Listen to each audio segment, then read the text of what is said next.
think this is all about? You think this is a fucking costume? This is a way of life.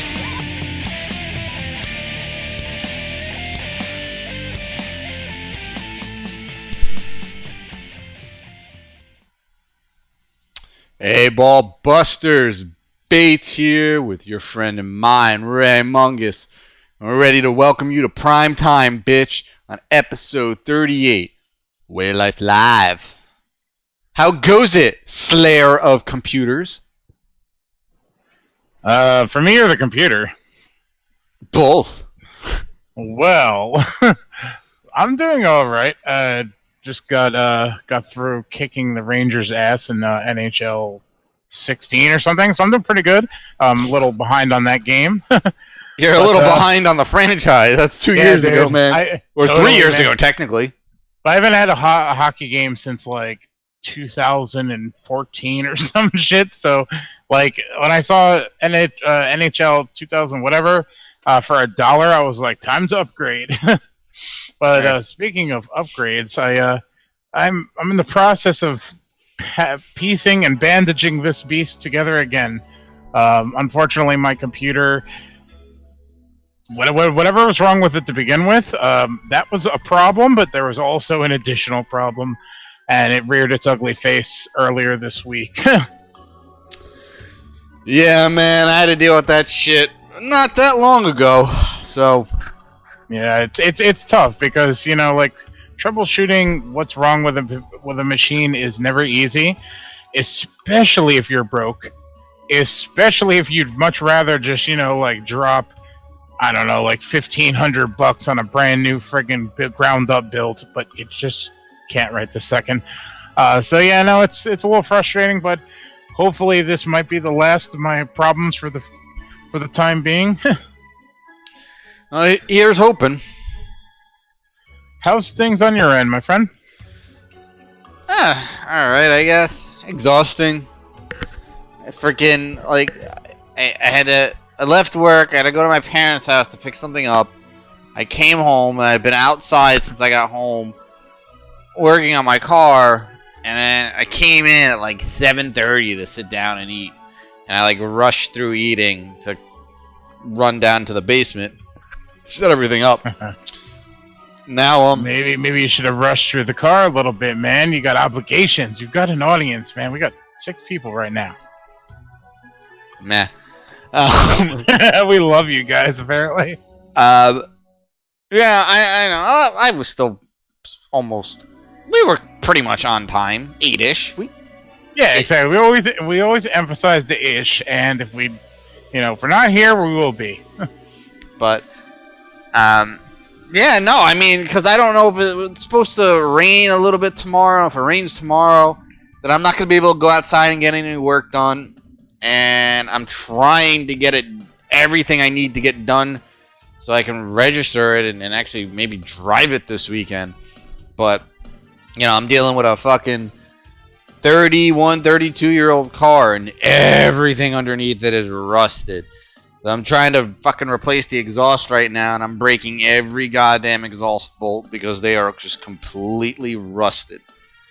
Yeah, naturally. That's what I was about to say. When you said rust, I was like, oh man, taking anything off of there is going to be a nightmare. Either it doesn't come off or you have to break it in order to get it off. Oh yeah, well I already broke 2 bolts. I'm going to have to drill out the one tomorrow. The other bolt is stripped, so I have to break that one on purpose. So my boss is bringing me an angle grinder, and I'm just gonna fucking start cutting shit. That sounds fun. Yeah. It also sounds like a Cannibal Corpse song, Angle Grinder. So I'm hoping it doesn't rain tomorrow. I can get the old exhaust off. I can get the new exhaust, nice new shiny exhaust on, and then Friday I can register it and drive it. I'm not sure about tomorrow, but I know like as if. Me being on a limping computer wasn't bad enough, but we're getting warnings of some severe thunderstorms tonight, I think. So I'm hoping that happens after the podcast. Yeah, I'm only but in my area, it's only like 30 or 40% chance. So typically, I would have brought the car back into the garage tonight, but jacking it up is a pain in the ass, and I didn't feel like taking it off of its stands right now and wheeling it back into the garage. So I put the cover over it and came inside. I ate my dinner, and now I'm drinking a Trooper. Nice, man. That's like 2 in a couple weeks. I'm proud of you. Trooper's actually really good. It's not bad. I'm not a big fan of British beer in general, but this one is not bad. At least it doesn't taste like that shitty Newcastle beer. I can't drink that fucking garbage. Well, my perspective on that beer is like, whenever you drink a gimmicky beer, whether it's like a Motley Crue beer or a Kiss beer, you're just like, Jesus Christ, this is awful. Did they even try this? But the Trooper, they put a little effort into it. They put out a decent beer. Yeah, it's not bad. It's got that, like, tastes flat, but it's not flat beer, which is like very English style. Yeah, no, that's on the nose, man. So a little MBH preview there. Speaking of which, how's that coming along? You know what? I think I found a way to actually make, like, putting the edited piece into, like, I have to edit MBH twice. I have to do the actual recording editing, and then I have to do, like, the editing that adds in all the bumpers and all the extra crap. And I think I might have found a way to make it a little bit easier and quicker to do the bumpers and all that crap. I actually might go ahead and knock that out after this podcast if I don't get really tired. True. You might have a little other work to do, but I think you can manage that tomorrow. We'll talk about it afterward. You're gonna give me fucking work? I'm gonna... Yeah, it's something that's relevant to something that might be happening this week. I don't care. I don't want more work. You have to have work. Always got to work, my friend. I got to bust my ass to get my computer up and running, hopefully for Friday. And as if that's not bad enough, something just came in through the Dead Entertainment mail that is going to put me and Chris working on something relatively big over the weekend. So, yeah, things got interesting out of nowhere today. Well, before we jump into horror news, I just want to kind of update everybody, let everybody know that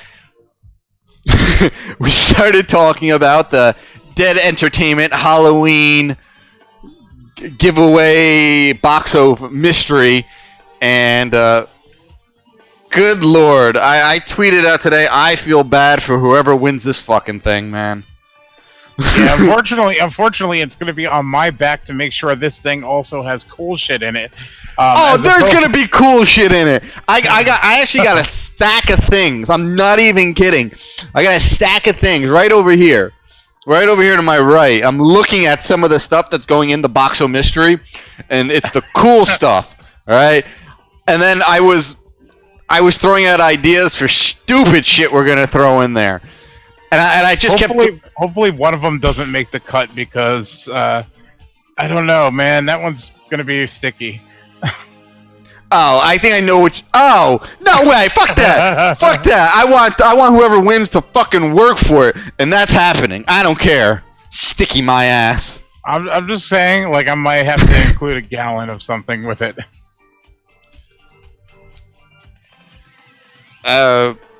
Okay. Yes. See, it makes it interesting. People are going to want to win this. What the gallon is, who knows? What's sticky, you'll find out. So, just to give you guys a quick, what this is, towards the end of October, we are doing a giveaway, and one lucky winner will get a box. I guess you can think of it as like one of those, like, one of those monthly subscription boxes, like horror, like a Loot Crate. Yeah, a Loot Crate or a horror block or something. But it's not gonna have like 4 or 5 things in it. This thing is gonna be fucking stuffed. All right, it's gonna be like a trick or treat goodie bag, fucking extravaganza. There's gonna be a ton of shit in here, and there's gonna be cool shit. There's gonna be some dumb shit.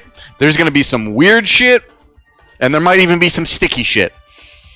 Mm-hmm. And very, very much so emphasized on the whole words trick and treat. You know, like you're not gonna just get a box of one thing that you're gonna love and do whatever with.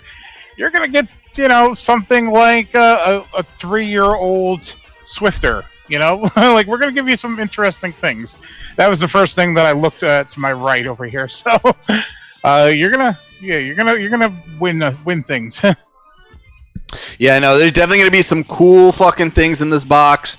And the only thing we're asking of the winner is that if it is within their means, to record themselves opening this box, because we want to see people's reaction. When they open up this thing and they get, oh wow, this is fucking awesome, and then they look down in the box and they're like, what the fuck is that? Yeah, no, I think we should make them sign a contract in advance that they absolutely have to do an unboxing video, even if we don't put it on the YouTube channel, and we are totally going to. We need that video. We need those live reactions before anything. It's going to be gold. So this is a joint effort from everybody at deadentertainment.com. We're all chipping in a couple of things each to put into this box. As I said, it's going to be some cool stuff. It's going to be some weird stuff, stuff from our private collections. It's a really personal and fun and extremely unique giveaway for you guys. We will have official details in the next week or two once we finalize everything, and the winner will be drawn towards the end of October. We will give a definite date. We have it in mind, but we don't want to announce it yet. But that will be coming soon. So keep an eye out for the details on that giveaway. You don't want to miss out on it. All right. So I think we're ready to go ahead and jump in to some horror news.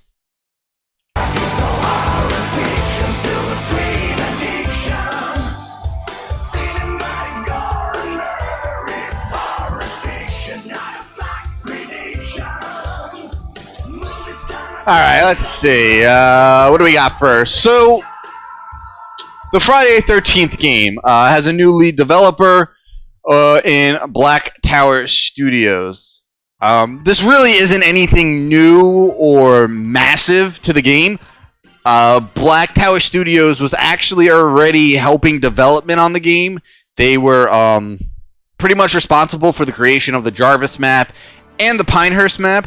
But Ilphonic is stepping away. They're pulling back all of their dev members so they can work on other projects.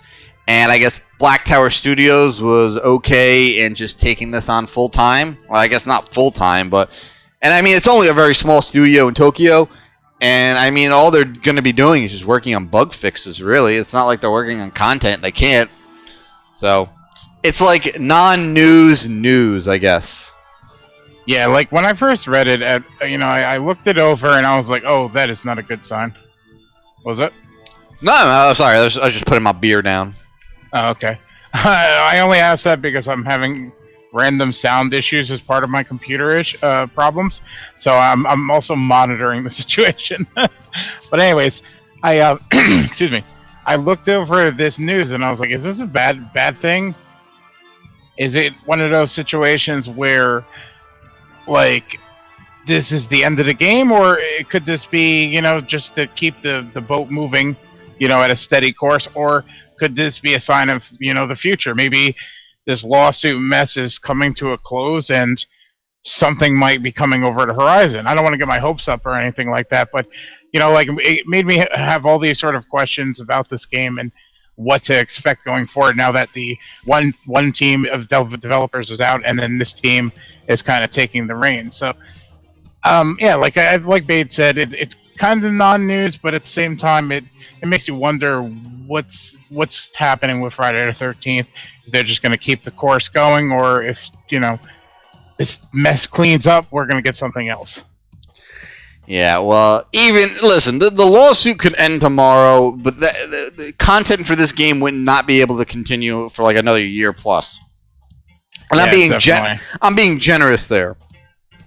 So anyone holding out their hopes that we're gonna at some point get new content for the game, just don't. The game We'll never see new content. We'll see a new Friday the 13th game before we see new content for this version. So, take that how you want. The way I see it, this game, you know what? I'm just going to let Ralph tell you exactly what this game has, alright? It's got a death curse. Exactly. I still didn't hear it, but I heard him in my head. There's nothing good is ever going to come out of this game again. I'm sorry to say it. I did enjoy the game for a very long time, like 350 plus hours. But listen, right now they're hanging on by the slightest of threads. I mean, the consoles just got dedicated servers after months and months. When I look at the PC, in-game players, it's like 300, sometimes lower. Listen, there's going to be a little dedicated group of fans and players that are probably going to play the game for another 6 to 12 months pretty regularly, but yeah, I don't know when the next time I'll actually throw that game on. It's sad to see it go this way, but it's just the way this fucking cookie crumbled, Yeah, I'm with you on that, man. I just hate to see the game go the way that it did, and but I'm very grateful that it exists. We have decent horror games, and we have a lot of franchises and things like that, but this one kind of knocked it out of the park as far as getting one of the big horror movie franchises to the mainstream. And I tip my hat to what they've accomplished, and it's just a shame it worked out this way. Is what it is, man. So to stay in the realm of horror video games, for anyone who doesn't know, Telltale has announced that the studio is closing, and I believe cancellation of ongoing projects. Telltale puts out those really heavy story-driven games. The Walking Dead. It had a very popular Batman series. It had a popular Guardians of the Galaxy series. And with all sorts. They had ones for pretty much many franchises, and even original ones did very well. Yeah. And obviously, I think the biggest one, aside from the Batman one, was probably The Walking Dead. Now,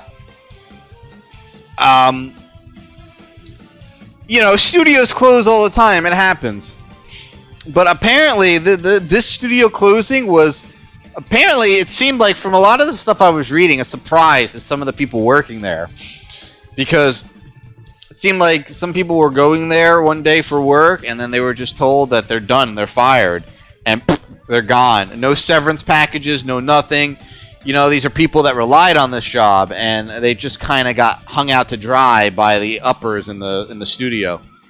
And it wasn't no small punch to the gut either. It was a situation where, they came in one day and 250 people got let go. Like you said, like Bates said, no severance, health insurance ends within a week. They pre-sold still the final season of the Walking Dead game, and we're releasing I think the second of 4 episodes for this final season was set to come out yesterday, if I recall correctly. I don't know if it did, but last week when the news broke, it was a situation where everybody was gearing up for the second episode and the continuation of this very, very popular game series, and boom, they just let everybody go. It was pure insanity. Yeah, there was a lot of devs, a lot of people complaining that they pretty much got fucked over, and I feel for them, man. That's a shitty way to treat your employees and people that have been there for years working on popular series that fans love, and this is, they don't have anything to show for it now. It's, here's your final check, fuck off.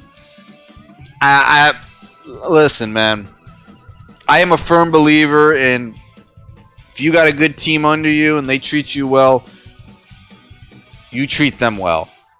Alright, it's a two-way street. It's not a one-way street. Maybe it's your company. All right? Maybe you run everything. It does not give you any right to treat the people under you like shit. It's not the kind of society fucking we live in. Well, no, that's a lie. It is the kind of society we live in, but it shouldn't be. Fucking be better than that. Man up, do the right thing. Not gonna happen, but I'm still gonna say it anyway. So, yeah, I mean, well said. I mean, you just don't do this to people that are overworked and underpaid and have ridiculous deadlines that they really have to meet in order to get the game out successfully. And you just don't wake up one day and, you know, pull the rug out from underneath them. It doesn't make sense. And moreover, you don't fuck over the fans who are investing their hard-earned money in the game. You just don't do something like that. And, you know, before the closure of the studio, there was talks of them doing a Stranger Things game. Now the studio's gone. That's not going to happen. But apparently, Netflix is still shopping around, still looking at a few other studios that maybe they would want to take on this Herculean task of creating a Stranger Things game. You know, in today's age, a Stranger Things video game, it just sounds a little, I don't know. Like, I'm sure they'll find some way to make it work. I just can't see how it'll work. You know, if this was the mid to late 80s, I could totally see Stranger Things being an NES game. You know, they fucking turned the Goonies into a video game. They can, not a good one, but they could definitely, you know, an NES Stranger Things game would be great. But like a modern Stranger Things game, I don't know. It's again, they'll make it work. How well it's gonna work, I don't know. But Stranger Things is popular, and popular things make money. That's what it comes down to. Mungus is working on some audio issues on his end because he sounded like dog shit. So I'm going to go ahead and continue here. And we're getting into a topic I am actually not happy about. So it's and it's not even our pressurizing segment. So announced the other day, James Wan, who I'm actually not a fan of. I don't like any of his movies. But I said this in a tweet. I do respect what the man has done for the horror genre in the last couple of years. I don't like the Conjuring universe and all of those movies, but the fact is, those movies are very popular. They're very well received, and those movies have really brought horror into a nice, a more front and center spotlight in the film industry. And it's really thanks to his universe and other great movies like Get Out and some others. They have really brought horror back into the mainstream of the film industry. And that's great, man. You know, I don't like the movies, but I love what the guy has done for the genre. So he'll always have my respect in that aspect, all right? In that regard. But he has quickly lost my respect, all right? Announced the other day was James Wan is going to be producing a remake to Train to Busan. For anyone who is not familiar, Train to Busan was a 2016 Korean zombie movie, and it was fan-fucking-tastic. This was a fucking ridiculously good movie. It was fast-paced, it was in your face, it was everything you want from a good zombie movie. I mean, it took elements from all the best zombie movies and mashed them together. It was like 28 Days Later for, you know, today's age. Not that 28 Days Later is that old of a movie, but you've really got that kind of feel for it. And the fact that they're remaking it, 2-year-old movie. This movie came out in 2016, but they feel like they have to remake it. And I get the same fucking response from everybody, you know, oh, well, Americans don't want to read subtitles, so they're going to remake it. And, God, that might actually be fucking true. It really might be true. Now, anyone who's read some of my past articles on remakes, no, I'm not against remakes. I have rules when it comes to remaking movies, and but for the most part, I like a good remake. You don't remake a 2-year-old movie. They did this already with the movies like Old Boy and Let the Right One In. Both of the originals, Old Boy, the Korean movie, and Let the Right One In, Swedish vampire movie, based on a really, really good book. If you have not read the book for Let the Right One In, please fucking seek it out and read it. It answers a lot of questions that are left hanging in the movie. But they remade those movies in America. Let the Right One In was just called Let Me In. And I think it starred like Chloe Grace Moretz or whatever her name is. And I forget who played Oscar or whatever his name was in the remake. But it wasn't good. They were on the right track by trying to make like a very scene-by-scene remake. But it never flowed. It never felt natural. It felt like they were just trying too hard to be a direct scene-to-scene remake, and it never worked. The actors and the actresses, they just didn't. No one had chemistry on screen. It just wasn't good. And it was a massive letdown. And then Old Boy, God.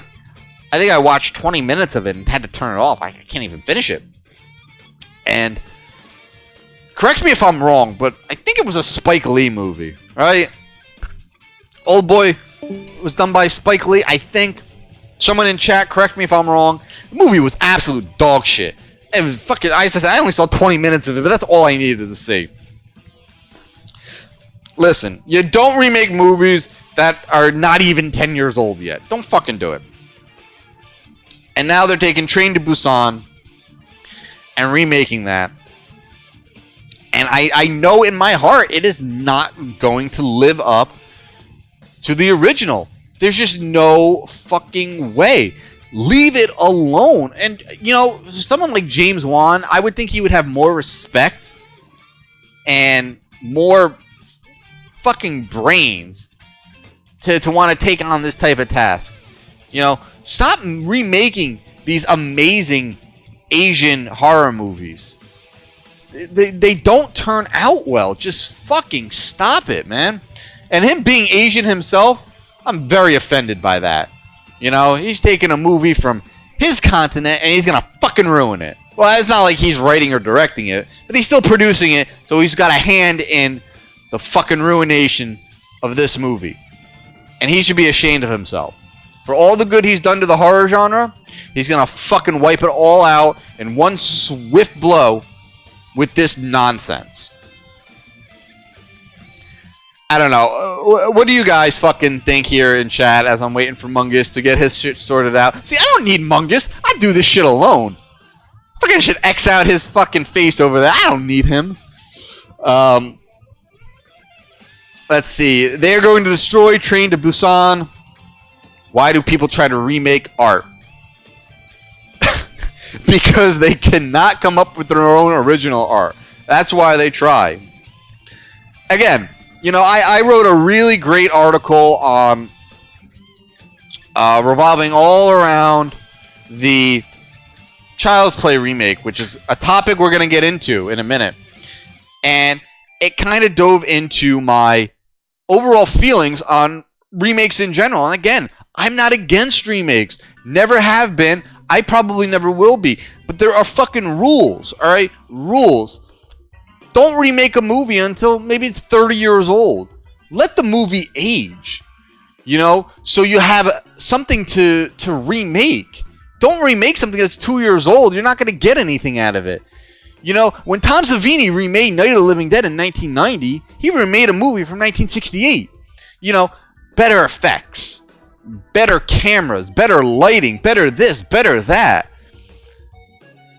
That's when you remake a movie, when it has aged, and you know in your heart you can take this movie and do it justice. Maybe not do it better, but do it justice. Bring a classic into into a new year for a new audience. Look at The Blob. What was it, 1985, 1986? Holy fuck. Is that not one of the best remakes you guys have ever seen? That Blob remake is unreal how good it is. The Thing remake. Great fucking remake. 2009's Friday the 13th remake. Now, it's not the greatest one, but it's fucking entertaining. It is enjoyable. That's a movie from 30 years ago when it was remade. That in my opinion is the cutoff. 30 years. Movie needs to be 30 years before you fucking even consider touching it for a remake. You alive over there? No, not yet. Good. I don't need you. So this remake I am not on board with. I am going to be vigorously against it, as are most fans, but there are going to be those James Wan fans who are going to support it, and I'm not going to get on their cases. I get that. James Wan is popular. Again, very popular amongst the horror community. Most of the horror community like him. I don't like his movies. So they're going to sit there and they're going to support this fucking garbage, and that's their right as fans. They can do that. Whatever. But you know what? Don't sit there and try to defend this movie when it comes out and it's dog shit. Alright? Your boy James Wan was part of it. He created this dog shit when it comes out. So you're going to have to fucking own up to that and eat that crow when it happens, you James Wan fans. Alright. So I'm not waiting for Mungus over here to chime in and give me his opinion on this. Oh, wait, there he is. All right. I think I'm somewhat back. Discord's acting like a little bitch, but I think I can make it work. Okay. I tried the phone. That wasn't working. And, so I had to get my laptop all going. Alas, I am here. All right. Well, I was just wrapping up my disdain for James Wan remaking Train to Busan. Do you have anything you want to kind of throw into this subject? You probably covered pretty much everything that I would have said. I guess the big emphasis here for me would be the fact that they shouldn't be remaking movies like that so soon. I get bringing it to an American audience is their goal, but I don't know. I think they should train the American audience to appreciate film that's different than what they normally put out, as opposed to spend millions and millions of dollars to remake a movie that just came out. It doesn't make any sense to me. Yeah, I was just going over one of my big rules when it comes to remaking a movie. The movie has to be 30 years old before you fucking touch it. 30 years old. That is the cutoff. 30 fucking years old. It hits 30, have at it, man. But you better have some fucking love in that script, and you better have a director who's got a fucking appreciation for the original and, respect. All right? Again, anytime we talk about remakes, I am always going to bring up Tom Savini's Night of the Living Dead from 1990. Best remake ever, in my opinion. Again, my opinion. You don't have to agree with it. It's to the point I love that goddamn movie so fucking much. I think, and I really believe that it is superior to the original because it fixed a lot of things that the original didn't do very well. The original is a classic. Alright, I am never going to argue. And I love the original, and I love what it did for the horror genre and the zombie subgenre. Alright, there's no denying what it did and what it's still doing today. But the fact is that movie had some glaring problems. Whether people want to admit it or not, it had them. And the 1990 version by Tom Savini fixed those problems. And I've already talked about them, and I'm really going to get into detail on them very soon when we're going to do... I'm going to announce this now. I don't know when this is going to happen, but it's going to happen. We're going to do a double feature live commentary in the very near future, and we're going to be watching the 1968 Night of the Living Dead And then right after, we're going to watch the 1990 version of Night of the Living Dead. We're going to go back to back and kind of do a comparison on the two. It's going to be a really fun live commentary. I hope anybody in chat right now will join us for that. I'm really, really looking forward to it because the 90s version is one of my all-time favorite movies, all-time favorite remake. And the 60s version is one of my all-time favorite movies. So there you go. We're going to have a lot of fun with that. It's going to be like 4 hours of zombie deliciousness. Looking forward to that. Alright, so you got anything else to say about this fucking remake? Before we get into the next topic of remakes? Yeah, I'm seeing a pattern here. It's not on the remake, but James Wan is super cool. So, like, I'm not going to dog him too bad for this situation. He's producing the movie, so, you know, how much involvement he's going to be, you know, like, is going to be within his hands is yet to be determined. But, you know, I like the guy as a person.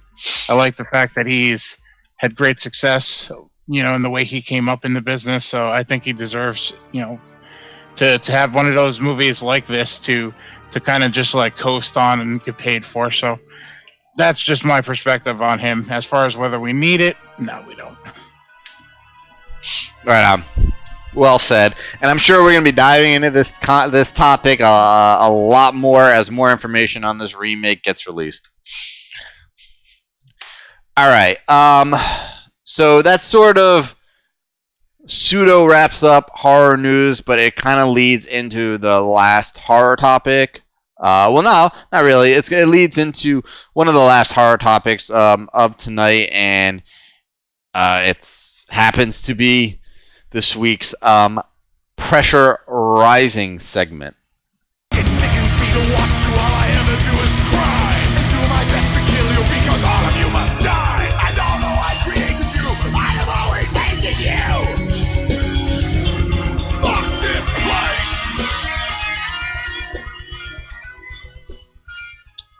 Oh, fuck this place indeed. I was so unhappy with this. I had to make sure I had another beer ready to go just for this fucking segment. Not even kidding. Alright. Okay. So, everyone probably knows that there's a Child's Play reboot in the works. Well, they showed off the new Chucky doll. Alright. And it looks like something out of a fucking anime. I got no problem with anime. I like some anime. I like older anime.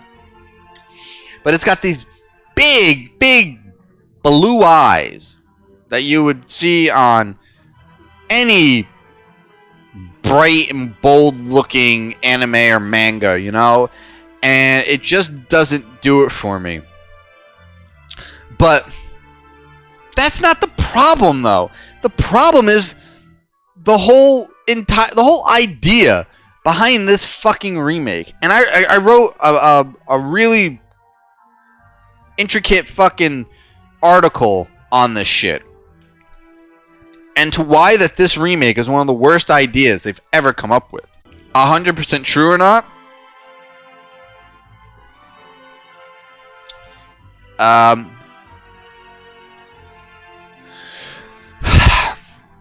You know, so for anyone who hasn't heard what this plot is, it's apparently like some type of rogue programmer or assembly line guy at the good guy's factory fucks with one of the dolls and overrides its programming so it becomes fully autonomous and murders people.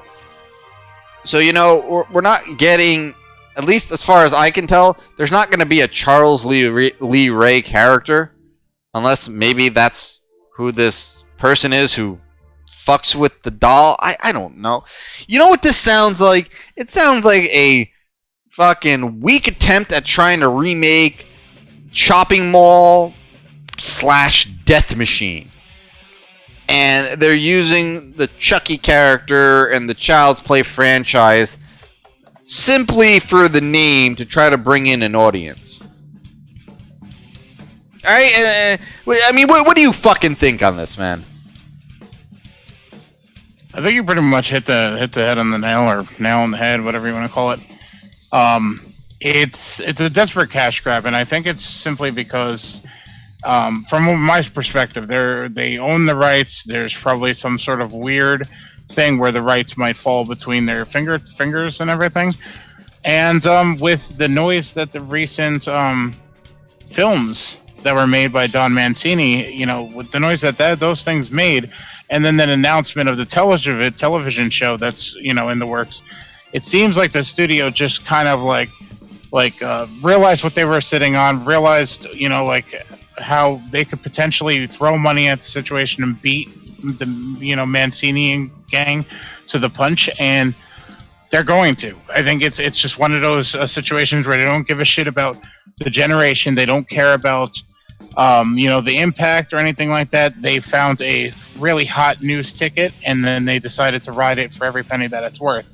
Why they flip-flopped in the past in doing this, because, you know, these rumors have been prevalent for quite a long time, is yet to be determined. But this time out, once this TV series hit the web, it seemed almost instantaneous that they decided to jump on the Child's Play thing like they were the biggest cheerleaders for years. And, you know, it all boils down to money, and I know that's what this business, you know, is. It's not art, it's a business. But the shadiness of this whole situation and the way it played out is absurd to me. Child's Play belongs to one man, and one man only. Maybe another man slightly. Child's Play is Don Mancini's creation, and he's still part of the franchise, still making the movies, still making good movies, all right? And if I had to give a little bit of credit to that franchise than anybody else, it would be Tom Holland. Because Tom Holland's just fucking amazing. And I'm not talking about Spider-Man, all right? If you don't know who Tom Holland is, go look him up. He is horror royalty, in my opinion. Agreed. And when Tom Holland was cast as Spider-Man, everybody congratulating Child's Play Tom Holland was by far one of my favorite things of last year, or a couple years ago, whenever it was. It was beautiful. Child's Play, Fright Night.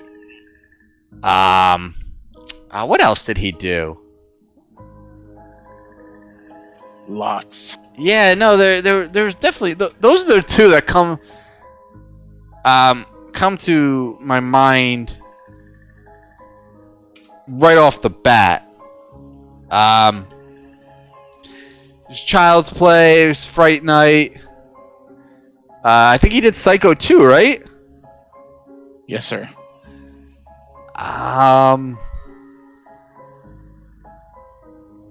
I'm bringing it up here. Yeah, I'm looking to see what. Normally, I'm a little bit better at this, but like I'm all over the place, having had to switch to computers. Oh no, okay. He wrote Psycho 2.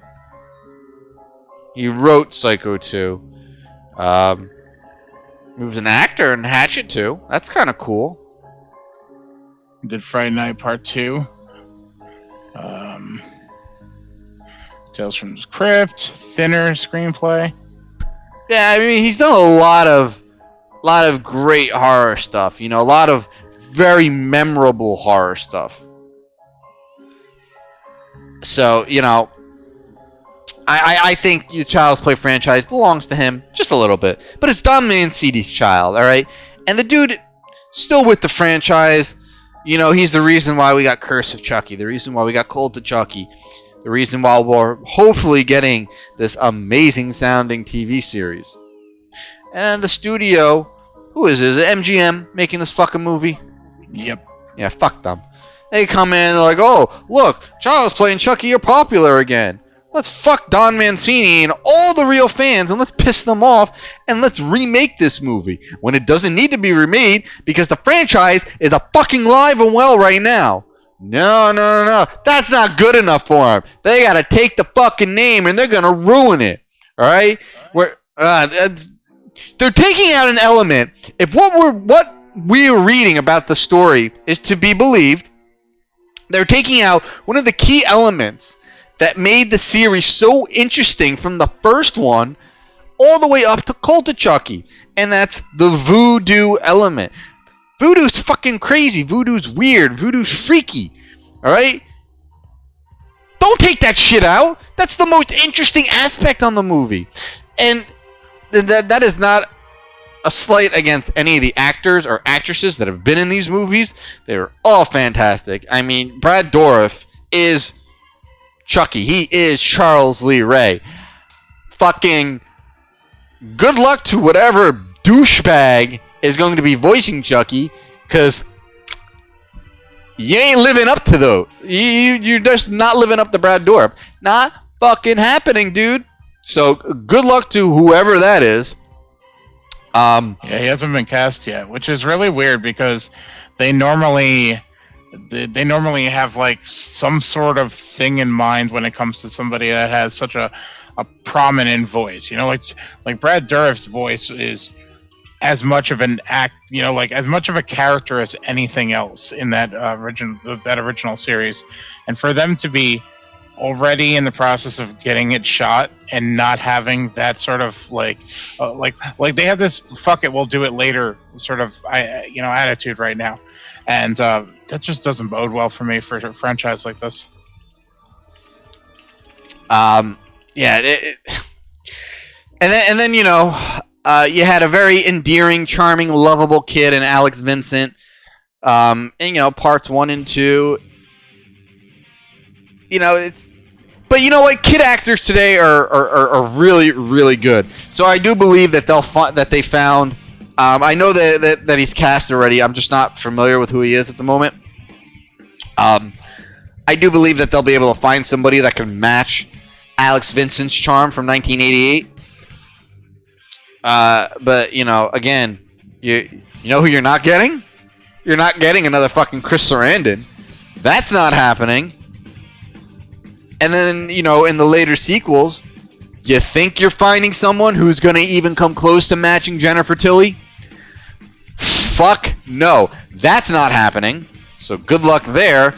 But I'm jumping way ahead. You know, we didn't get introduced to Jennifer Tilly's character until part 4. So hopefully this one doesn't ever see a part 2, let alone a part 4. You know as well as I do that they're going to include some silly post-credit scene where they jump to the next main character, you know, like sooner than they should in the series. Like for example, when with the Ghostbusters remake, and I'm not getting into a big debate about that, but like at the tail end of that movie, you know, the end credit scene, they mentioned something about Zool, and it just seemed like, oh well, okay, well, you know, you came and created this whole original like sort of villain or whatnot, and now you're going to jump ahead like in a big way. And I think that's what's going to happen with this movie ultimately. This is here nor there, though. You know what's funny? I rewatched that Ghostbusters remake. It's not that bad. It's not good. And I remember leaving the theater and not hating it. You thought I was going to fucking hate it, and I did. Oh, yeah. I was just glad that you went with me, simply because, like, you know, like, at least you gave it your own opinion. You didn't sit there and harp on it like every internet idiot and decide, you know, they were going to prejudge it. You gave it a fair shot. It wasn't the best. It wasn't for you. And, you know, we moved on. You know, I watched it again about 2 or 3 weeks ago, to get off topic slightly, but I think it's relevant to, you know, the topic at hand. So I watched it again about 3 weeks ago, and I realized that all the girls in it are actually really good. And I'm not a big fan of Melissa McCarthy anymore. I'm not a big fan of Kristen Wiig, but Leslie Jones. I'm not fans of any of these women for their comedy. But they all had a really good chemistry. And I didn't notice it the first time I saw the movie in the theater. But upon rewatching it, they did have a really, really good chemistry. And I found myself really enjoying when they were all on screen together. Just like the original. And Chris Hemsworth's character is fucking. I think it might be the most redeeming thing about that movie. He's just so perfect. Yeah, I know. I agree. I agree with every point you're making so far. I feel like where that movie suffered was the villain, and I felt like the villain was a little too over the top. I think they were going. I think this is what happened. I think, the writers for this script watched, the original movie, and they watched Ghostbusters 2, and they saw some things they liked from Ghostbusters 1, and they threw that into the script, and you can see that in the script. And then they took things from Ghostbusters 2, and they didn't take the good things from Ghostbusters 2. Not that there were many, and I like that movie. But it's not a good movie. I think what they took from Ghostbusters 2 was the villain. And I'm not talking about Vigo. I think Vigo was a really fun villain. They took Janosch. And they took Janosch and they turned him into... What was the name of the villain from the remake? He had a really stupid name. Rowan. Rowan. Alright. So I think they took the character aspects of Janosch from Ghostbusters 2, and they kind of meshed that into the Rowan character. Very over the top, very goofy, and almost like I don't know, like one of those ridiculous characters from like an 80s or early 90s cartoon series, like Shredder from the 1990s Ninja Turtles cartoon series, or fucking Skeletor. Just so stupid and over the top that there's no way that they're ever going to beat the heroes, And I think that was the biggest problem with that Ghostbusters remake, was that Rowan was just never overly believable as a legit villain. Not like how the possessions in the first movie were not overly evil, but they were captivating and they drew you in. The gatekeeper and the keymaster. They weren't evil, but you wanted to see more. You wanted to see what happened when they got together. And then, then we get Gozer. And Gozer was just such a massive villain on such a different and unique scale than what you would have expected for a villain like that, And then you go to Ghostbusters 2, and you had a pretty good villain in Vigo. Vigo was great in concept, and for the most part, he had a goofy scene or two, and you expected that in a Ghostbusters movie, right? But for the most part, Vigo was intimidating and, kind of creepy. Not gonna lie, kind of creepy. But that's good. That's what you want in a ghostly kind of figure. But the movie, again, was ruined, I believe. Well, not ruined, but just really got thrown off balance by the Janosch character. And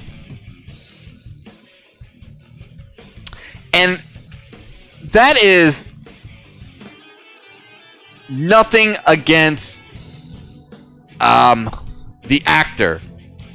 What's his name? Peter, what the fuck's his last name? Mac. Normally I'd know it. Mac something. Peter. I'm just gonna call him Peter Mac. I can't think of his name. Peter Mac. He's a great actor, and I love him in almost anything else I've ever seen him in. Fucking Addams Family Values. Is he not one of the greatest characters in that movie?